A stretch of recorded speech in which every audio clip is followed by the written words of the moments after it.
Mga katanungan. Nananatili ang mga katanungan sa aking kaisipan. Bakit nga ba?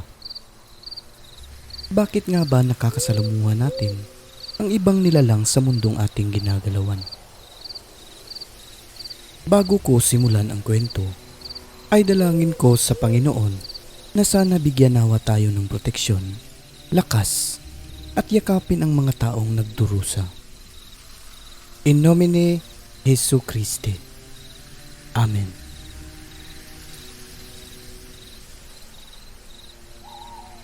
Magandang araw o gabi sa inyong lahat. Ngayon, magbabahagi tayo ng dalawang kwento galing pa rin kay Tisoy. So, simulan na natin. Magandang araw po, boss, at sa lahat ng listener ng channel na ito. Isa po ako sa nakikinig at laging sumusubaybay sa channel nyo. Ang kwentong ibabahagi ko sa inyo ay tungkol sa pinsan ko at nangyari po ito sa baryo namin sa Kabisayaan. Ang pinsan kong ito ay may maliit na tiyangge o tindahan sa tabing kalsada sa bahay nila. Tapos may anak itong pinsan niya na babae na ang edad siguro ay 2 years old lamang. Sila ang nagbabantay kasi nag-aaral pa ang ina nito. Kumbaga, nabuntis lang na di alam at no boyfriend po. Kaya ayun, sila ang nag-aalaga sa bata. Isang gabi, siguro nasa mga 10:00 na iyon, yung bata daw po ay iyak ng iyak na parang takot na takot. Kahit anong palitan nila sa pagkarga at yung pagpapadede nito, ay di daw talaga tumahan ang bata at nangingitim daw po ito sa kakaiyak. Tapos nun, may naririnig silang huni ng tiktik at pagpagaspas ng pakpak sa bubungan nila. Maya-maya lang ay nagulat sila dahil biglang may bumagsak na halos isang buwig na bunga ng niyog. Ang lakas ng pagkabagsak noon. Ngunit pinagwalang bahala lang nila iyon kasi nga natural lang po sa lugar namin ang mga ganyang bagay kaya di na lang nila pinansin iyon. Ngunit nung mag-3 na ng madaling araw ay hindi pa rin daw po tumatahan yung bata. Hindi pa rin po ito tumitigil sa kakaiyak kaya nagpasya na sila na dalhin ito sa ospital sa bayan sakay ng habal-habal na motor. Kinabukasan po noon ng tanghali, sir. Nagulat na lang kami sa balita na namatay na daw po yung bata. At ang ikinamatay daw po nito ay pneumonia. Yun po ay ayon sa doktor na sumuri sa bata. Kaya ayun, nagkagulo sila kasi nalaman ng pinsan niya na babae na namatay na ang anak nito at nalaman din ito ng pamilya niya. Dahil sa hindi sila kumbinsido at sa pagtataka, humanap sila ng magaling na albularyo. At ayon pa sa pinsan ko, 3 daw na albularyo ang nadala nila doon sa morgue bago pa naibalsamo yung bata. Ang pagpunta po ng mga albularyo ay hindi po sabay-sabay ngunit iisa lang po ang mga sagot nila. Ayon pa sa kanila, inaswang daw po yung bata at may humawak daw po sa ulo nito nung hapon bago ito nag-iiyak na nakuhaan daw ng dunga ng aswang. Sa pagtatanong ko sa pinsan ko, sir, kung saan pumunta yung bata nung hapon bago ito nag-iiyak, nasabi niya na kasama raw ito ng tita niya nung hapon na yun para daw makapaglakad-lakad kasi itong tita po niya, sir, ay buntis. Nasabi ng albularyo na yung buntis daw talaga ang pakay ng aswang pero dahil sa maraming pangontra ito sa katawan, yung bata na lang ang inaswang. Nasabi niya rin po sa akin, sir, na ang umaswang sa bata ay malapit lang sa kanila at malayong relatives daw po nila ito. Pinuntahan nila ang bahay ng aswang para patayin daw po sana iyon. Ngunit napigilan ang tatay para mapatay ang aswang at todo tanggi daw po yung matanda na yon na sinasabing aswang. Dumalaw po ito sa burol ng bata pero ayon pa sa pamilya, hindi daw talaga tumingin sa kabaong ang matanda. Para mapatunayan nila na aswang nga ito, naglagay sila ng walis tingting sa pintuan ng bahay pati sa kusina. Ayun, nakahalata nila na di mapakali ang matanda na ayon pa sa kanila, Kanina pa daw gustong umuwi pero hindi ito makaalis. Ngunit nakalabas din siya kasi may kung sinong nakialam ng walis at kinuha ito sa pintuan. Nailibing ang bata na may sama ng loob ang pamilya nito. At ang masakit po dito, sir, yung mga pinsan ko ang sinisi dahil pinabayaan daw nila. Tungkol naman po dun sa matandang aswang na kumuha sa bata, natanong ko sa mama ko ang tungkol sa kanila na ayon pa kay mama ay tanliag daw po na aswang sa lugar namin.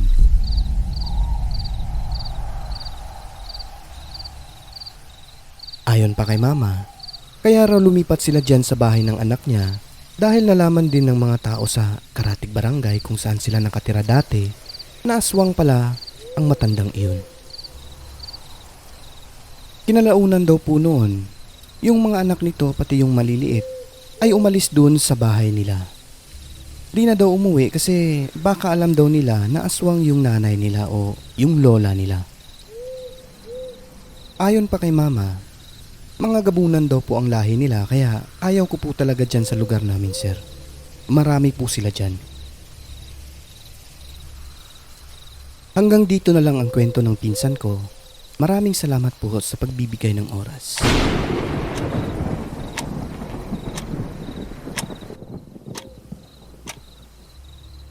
Pangalawang kwento. Ang kwentong ito ay tungkol sa first cousin kong lalaki na tawagin na lang natin sa pangalang Dodong. Nangyari ito sa isang bayan pa rin dito sa Kabisayaan. Close po kami ng pinsan kong ito at lagi kaming magkasama sa mga kalokohan. Si Dodong ay kilalang siga ito at walang kinatatakutan sa barangay namin. Pati na rin sa Karatig Barangay maliban na lang sa mga magulang at sa babaeng nagugustuhan nito. Ngunit torpe naman po siya pagdating sa mga babae. Kahit anong kalasingan ay di talaga magawang manligaw. Ang masaklap, yung kapitbahay nila na babaeng natitipuhan niya ay anak ng tanyag na aswang sa lugar namin. At sobrang tutol po ng mga magulang nito kay Dodong. Yung kapitbahay na sinasabi ko po ay 1 kilometro po ang layo noon. Probinsya kaya sobrang layo po talaga ang agwat. Isang araw, gabi na po kaming nakauwi ni Dodong galing sa tiyangge o tindahan matapos mag-inuman ngunit maliwanag naman po ang buwan noon. Nung napadaan na kami doon sa bahay na natitipuhan niyang babae, nagkukwentuhan pa kami ng pinsan ko. Napurnada lamang ang kwentuhan namin nung may nakita akong maitim na figurang tao na nakatayo sa malaking puno ng mangga malapit sa bahay ng babae. Centennial at malaki po ang mangga na ito. Tumanda na lang kami sa lugar namin ngunit ni minsan ay di ko nakitang nagkabunga ito. Na ika nga ng iba, lalaking mangga raw po ito. Iyon na nga po. Pagkakita ko sa figura, napatanong ako sa pinsan ko na, "Kos, nakita mo? May tao sa likod ng mangga." Sumagot naman ito na, "Oo, ugangan ko na." O sa Tagalog ay biyenan niya daw po iyon. Pabirong sagot ng pinsan ko at nagawa niya pa itong batiin. Ang sabi niya, "Mayong gabi da, maagilang kami ah." O sa Tagalog, "Magandang gabi dyan, dadaan lang kami ah." Pagkalampas po namin nung medyo nakakalayo na kami sa bahay nila, naririnig namin na parang may humahangos sa likuran lang. Pagkalingon namin, nakita namin ang isang malaking kalabaw na gumagalaw ito at akmang susungayin niya na kami. Sa gulat at pagkataranta, mabilis pa sa 4:00 ang pagkaripas namin ng takbo na halos wala na kaming pakialaman sa isa't isa. Nung andun na kami malapit sa niyugan, ay huni na naman ng wakwak ang naririnig namin at nawala na po yung humahabol sa amin na kalabaw. Nung nakarating na kami sa bahay ni Dodong, hingal na hingal kami at nagtatawanan pa dahil sa bilis ng takbo namin. Ang pinsan ko naman noon ay nagmumura at may patawa-tawa pa na akala mo ang tapang talaga. Pero alam mo sir, may dala naman po siyang kutsilyo at baril na D12 o yung pugakhan ba. Pero tumakbo kami. Nung nasa loob na po kami ng bahay, nagsindi si Dodong ng kingke o yung lampara sa Tagalog. Ako naman noon, dahil sa pagod ay napahiga na ako sa pintuan banda sa kwarto niya. Bale, nasa labas po ako at bago siya makapasok ng kwarto ay mahahakbangan niya ako. Habang nakahiga ako, dala ang isang lampara ay pumasok na siya sa kwarto niya. Ilang segundo lamang, bigla ba namang sumigaw ito na sobrang lakas at nakakabingi sa tenga. Yung parang nagulat at takot na takot ang boses niya na nanginginig pa sabay pagkaripas palabas ng kwarto. Ako naman noon ay napabaluktot dahil sa naapakan niya ako noon. Nakalimutan niya sigurong nakahiga ako sa may pintuan sa labas. Nagulat ako at napabulalas din ako noon at mabilis nagtanong sa kanya kung ano ang nangyari. Ang sabi niya habang bitbit ang lampara na nanginginig pa, isasarado niya sana yung bintana na gawa lamang sa kawayan. Ngunit yung paglapit niya sa bintana, may nakita daw po siyang babaeng mabuhagag ang buhok at sobrang nakakatakot daw po ng itsura nito. Pumasok kami at tinignan namin ito ngunit wala na po kaming nakita. Ang ginawa niya, nagpaputok ito ng baril na sabi niya pa na pampawala daw ng nerbiyos. Sa isip ko noon, mataas ang bintana kasi may poste ito at maaabot mo lamang yun pag may pinatungan kang mataas na bagay sa ibaba. Wala naman. Kaya sabi ko na lumulutang siguro iyon. Napatawa na lang po ako at ang sa isip ko na buwisit na to. Ang tapang pero ang lakas naman palang tumili. Takot naman palang makakita ng aswang. Tinapakan pa ako ng walang ya. Hanggang dito na lamang po ang kwento ko, boss. Maraming salamat sa inyong lahat. God bless at mag-ingat po tayo lagi. Ako pala ulit ito, Tisoy ng Visayas. Ang mundong ating ginagalawan ay nababalot ng kahiwagaan na tanging ang Diyos lamang ang siyang may kasagutan. Ito po si Alex at ito ang Southern Mindanao Creepy Experience.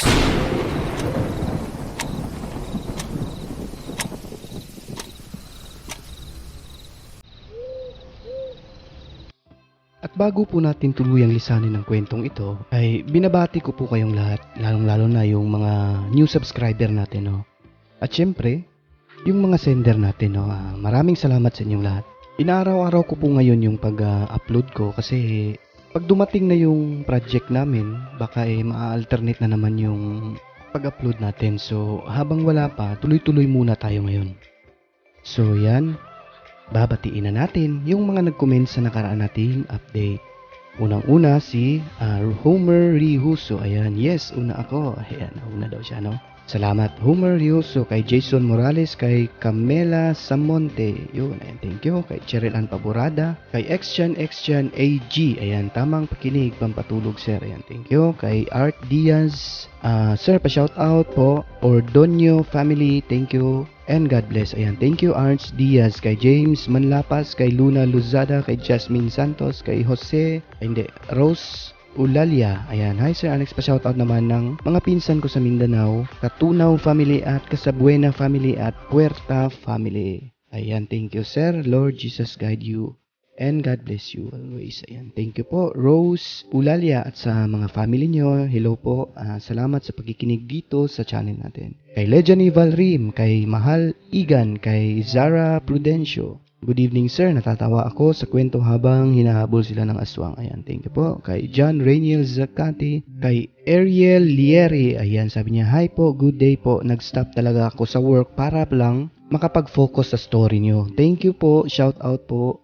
Next video sa family ko, Pundales sa Bago City, Negros Occidental. Ayan, thank you Ariel Lieri. Kay Elizabeth Panuncial. Ayan, good evening po. Pa-shoutout po, always listening from Abu Dhabi. Thanks, be safe always. Ayan, thank you Elizabeth Panuncial. Kay Nesh TV, Idol, good evening, kawawa naman. Ayan, thank you po. Kay Sars Leome, kay Imelda Reyes, kay June Atienza, ayan, kay Red She, kay Nur Wagi. Hello, kumusta sir? Pa-shoutout naman po sa taga-crossing Simuay sa Narmi Damski Ansari sa sister. Ayan, thank you po, Nur Wagi. Kay Cleofi Gier, kay Kuya Than, ayan. Hello po sir, pa-shoutout, thanks from Paranaque. Ayan, thank you po. Kay Quezon Janiel, kay Sian Kyle Kabansag, kay Jujade Kabansag, kay King the Watcher, kay Maria Fumuto, kay Aini Grieve Enriquez. Sabi niya, sir, pa-shoutout naman ng one ko sa Doha, Qatar na si Meggy Navarro. Ayan, thank you, Aini Grieve Enriquez. Kay Marigold Binsar, ayan, salamat po sa shoutout. Last time sir, pabati na lang po sa family ko dyan sa Gansing, lalo na kay Toto, Romy, and kay Ate Ami. Thank you po, ayan. Thank you, Marigold Binsar, kay Ging Cordova, kay Nur Wagi, kay Jude's Evening Star. Hello po sir, ayan, thank you. Hello din po. Kay Jenna Solueta, ayan, good evening sir Alex. Kay Nur Wagi, kay Rune Kabansag, magandang araw sir Alex. Tanong ko lang kung saan yung aerial shot sa video mo. Ayan, sa Mindanao po yan, sa Sarangani Province, sa Gumasa Beach. Ayan, thank you po. Kay The Apprehended, perte kabudlay sitwasyon kasi ba? Ayan, thank you. Ubos na gid storya inaswang di sa amon sir ba? Maayo ka kay hindi ka gid maubusan sang true story. Nami mamati. Shout out kay Nanay Ilis sa Kanahay, Surala. Ayan, thank you. The Apprehended, taga Surala pala kayo. Kay Luna Ray Perez, ayan, sabi niya, pa-shout out sa asawa kong si Romer Perez na nakikinig. God bless po. Ayan. Thank you, Luna Ray Perez, kay Eli Calibuso. Bus, pa-shoutout po sa aking hipag sa UK na laging nakatune po sa inyo. Si Ann Lapad at Shane Mustana Kamudiha. Ayan. Thank you, Eli Calibuso. Kay Jennifer Santua. Shoutout po sa family ko sa Leyte, Morania Zantua family. Salamat po. God bless. Ayan. Thank you. Kay Christine Ulson. Ayan. Magandang gabi sa inyong lahat. Ingat po kayo and God bless. Kay Ophelia Yasin. Salamat sa kwento, sir. Kay Elmer Vergara. Salamat naman muli sa kwento mo, sir. Ayan, thank you din po. Elmer Vergara. Kay Filipina Palsario. Listening from Germany. Ayan, thank you po. Kay Christy Ann Tihero. Good evening po, Lodi. Pa-shoutout po, palagi akong nakikinig sa mga story niyo habang nagtatrabaho ako dito sa Riyadh. Taga Cebu po ako. Dyan sa atin. Ang ganda niyo pong magkwento. Ang ganda po ng boses niyo. Hindi po kayo palagi Ludi, God bless you always. Ingat po kayo palagi. Ayan. Thank you, Christy Ante Hero. Kay Christine Olson, kay Arturo Bakang, kay Teresita Seron. Ayan. Kay Ronante Orlain, hi sir, good morning. Papa Edjuk Salas, kay Christy Ante Hero. Ayan. Shout out po sa family ko dyan sa Pilipinas. Tihero family, Donoso family, Buok family, and Kamatoy family. Always listening here in Riyadh, KSA. Salamat, Lodi Amping, always. Ayan. Thank you po. Kay Maria Fe Divierte. Ayan. Keep safe everyone. Ayan. Kay Alexandra. Pa-shout out po, idol. Alexandra listening all the way from Qatar. Gustong gusto ko po yung background nyo kasi probinsyang probinsya. Ayan. Thank you po. Sangay Alexandra. Ayan. Kay Janina Pink. Silent listener ako. I'm from Mindanao but nasa US na ako ngayon. Subscribe na po ko. Regards. Ayan. Thank you. At sa mga hindi pa nakapag-subscribe, subscribe na rin kayo tulad ni Janina Pink. Kay Razel Recto, salamat sir sa shoutout ha. Ayan, salamat din sa pagkikinig Razel Recto. Kay Dinis Panganiban, wow, sakto pagtapos ko sa work, story mo na agad Sir Alex. Ayan, thank you po. Dennis Panganiban, kay Grace Petechu, buti na lang. At walang nangyari kay Tisoy, kay Shamatan, ayan, Shamatan. Kay Johanna's Kitchens, listening in KSA habang nagluluto. Ayan, thank you po. Kay Young Love, hello Sir Alex, nice story pa, shoutout po sa kaibigan ko na si Shaman Tan. Ayan, ayan siya, nakikinig sa ilalim. Thank you. Kay Beverly Ambala, ayan, thanks for shoutout sir, always have a nice day. Ayan, thank you po. Kay Choco Cindy, kay Isao Masuda, pa-shoutout naman po from Japan. Thank you Isao Masuda. Kay Crystal Yin, dili na maglabot og mga bayawak. Ayan, hindi na daw magilabot. Kay Nena Black, maayong adlaw. Kay Salveco Gutierrez, grabe ang kwento mo. Ayan, thank you. Salveco Gutierrez. Kay Sent Muna Singuay, good morning Sir Alex, stay safe and God bless always. Ganda ng mga kwento. Ayan. Sabi ni Salveco Gutierrez, napaka-humble nyo naman po Sir Narrator. Salamat sa magagandang mga kwento mo. No need ang mga creepy effects. Annoyed kasi dami pa effect sa kwento. Palagi niyong sina-shoutout yung mga followers mo. Okay lang po ako kahit di niyo ako ma-shoutout. Basta palagi ako nakikinig kasi mahilig ako sa mga kwento. Malungkot lang kasi nandito ako sa abroad. Dito ko na lang sa pakikinig binubuhos yung lungkot ko. Ayan. Nalilibang naman po. Salamat ng madami. Ayan. Thank you po, Salveco Gutierrez. Kay Linda Lin, kay Rele and Jessamine, kay Joris Ivano, kay Tuares Maribel, maayo pag maminaw sa tanan nga taga Bukidnon dira amping tang tanan. Ayan, thank you. Kay Buena Fe Ordinado, ganda ng kwento tapos ang ganda ng boses ng narrator. God bless po, Sir Alex, at sa channel mo. At syempre, sa mga sender. Kay Axel Rose. Good morning, taga pagsubaybay. Sa mga kwento mo, tagamlang North Cotabato po ako. Ayan. So, thank you very much, Axel Rose. Kumusta ka mo da? Ayan. Kay Rodney June Literato. Sabi ni Axel Rose, nandito na daw siya sa Singapore. Ayan, ingat kayo dyan at salamat. Kay Michelle Suresca, sarap makinig habang nagtatrabaho. Pa-shoutout naman po OFW from Singapore. Ayan, thank you and ingat kayo dyan. Kay No Internet, aswang ata ako kasi kinakain ko asawa ko gabi-gabi. Ayan, may bayot ako pero rakista watching from Hong Kong. Ayan, thank you and ingat lagi dyan. Kay Kirby, ayan, patungan. Narrator, may alam ka ba din sa mga spiritual? Ayan, tanong niya, no? Of course, syempre, may alam ako sa spiritual, yung mga pagdarasal, yun na yun. Yun yung pinakamalakas na panangga ko sa buhay ko. Yung pagtawag sa ating Panginoon at pagdarasal gabi-gabi. Kay Philip Noel Ramos. Wow, katakot. Napaka-agresibo naman ng mga nilalang na yan. Ayan, thank you. Kay Dimples Yumi. Hi po, Sir Alex. Keep safe everyone. Kay Ronald Pilapil. I like how you narrate your stories. Sabi niya na pinapahaba ko lang yung stories at dapat puro Tagalog lang. So, ayan. Huwag kang magalit sa akin, ha. Kahit sa ibang channel ay may mga translation din po na mga Bisaya at saka Ilonggo. Pero hindi yun madalas kasi Tagalog sila. So mahirap para sa kanila na litukin yung mga ganitong lingwahe. At syempre kasama po yun sa mga liham ng sender. Kaya bakit ko aalisin, di ba? Kung mahirap intindihin ang kwento dahil sa mga translation o baka ayaw nyo lang talagang intindihin, ay bukas naman po yung pintuan namin. No? Kay El Panique, shoutout naman po ng horror stories ko. Horror channel ko. Ayan, dalawin nyo rin po si El Panique. Ayan, maraming salamat sa pagbisita. Kay Anife Torion, Kioni Sala, thanks for the shoutout, sir. Keep posting updates. Ayan, thank you po. Kay Divina Datangel, yung aso mo, sinama mo? Ayan, tanong niya no, sa kwento. Hindi rin po nabanggit sa sulat niya na kung sinama niya ba yon. Pero let's assume na sinama niya yun. Siyempre, alaga niya yun, di ba? Ayan, thank you, Divina Datangel. Kay Junard Magnifico. Kay Darin Weird. Kay Nadine Usman. Ayan, natatawa siya sa bayawak, no? Kay Lilibeth Takino. Ayan, hi sir, good morning po. Ang ganda po ng mga istorya niyo. From Osaka, Japan, Lily Takino. Ayan, thank you po, Lilibeth Takino. Kay Cheryl May Cabaron. Ayan, hello po ulit. Sir, new here. Mahilig po ako sa aswang stories. Thank you. Ayan, thank you din po. Cheryl May Cabaron. Kay Jim Torres. Maayong hapon, sir. Pa-shoutout naman po. Salamat sa taga-Bais di ko, sir. Thank you. Ayan, thank you din po, Jim Torres. Kay Jenaline Maghanoy. Ayan. Hi, sir.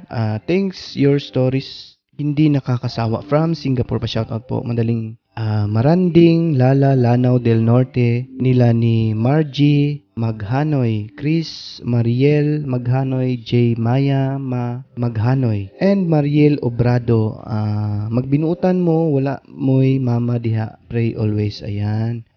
God bless you, sir. More power. Ingat po. Ayan, thank you, no? So, ayan, yung mga binanggit ni Miss Jenaline Maghanoy. Magbinuutan daw mo diha, kay wala mo'y mama, no? So, ayan, maraming salamat ulit, Ginaline Maghanoy. Kay Evelyn Garcia, good PM, Sir Alex. Kaya pala, alaga siya pala ng aswang. Ayan, thank you. Sir, pwede pa shoutout ako sa kasamahan ko sa work. Birthday niya ngayon si Nemia Ruma. Ayan, belated happy birthday, Nemia Ruma. So, salamat ulit, Evelyn Garcia. Kay Glenda Danggilan, thank you, Sir Alex, sa pag-shoutout po. Ingat po and God bless, more power po. Di nakakasawa yung mga kwentong aswang nyo. Ayan, thank you din po. Pa-shoutout po kay Glenn Lee Gali. Ayan, at sa kanyang papa, thank you po, Sir Alex. So, ayan, thank you din po, Glenda Danggilan. Kay Melanie Pulinag, Sir Alex.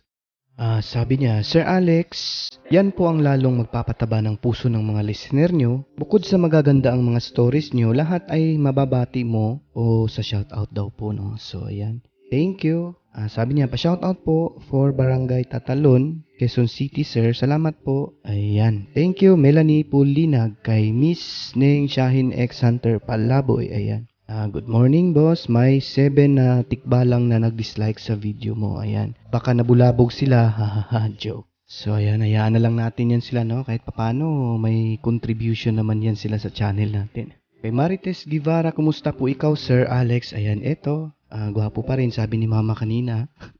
Hindi, joke lang.